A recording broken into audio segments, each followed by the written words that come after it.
दिग्रस तालुक्यातील गुरुकुल English medium school CBSE येथे आंतरशालेय क्रीडा स्पर्धेत विजयी झालेल्या खेळाडूंना मेडल व प्रमाणपत्र देऊन सन्मानित करण्यात आले।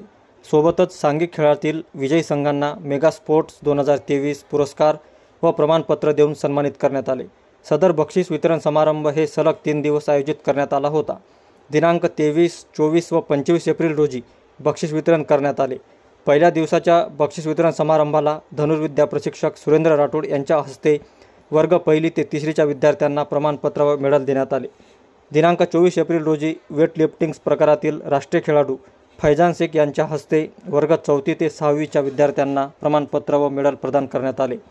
तर शेवटच्या दिवशी आंतरराष्ट्रीय कबड्डीपटू प्यारेलाल पवार व राष्ट्रीय कबड्डीपटू श्रीचंद राठोड यांच्या हस्ते वर्ग 7वी ते 9वीच्या विद्यार्थ्यांना प्रमाणपत्र व मेडल देऊन गौरविण्यात आले। आंतरशालेय स्पर्धेत उत्कृष्ट खेळाडूंना सन्मानचिन्ह व प्रमाणपत्र देऊन सन्मानित करण्यात आले। यावेळी शाळेच्या मुख्याध्यापिका शेख अबेदा बेगम, उपमुख्याध्यापक शरीफ शेख, पर्यवेक्षक, क्रीडा शिक्षक, शाळेतील शिक्षक व शिक्षकेतर कर्मचारी उपस्थित होते।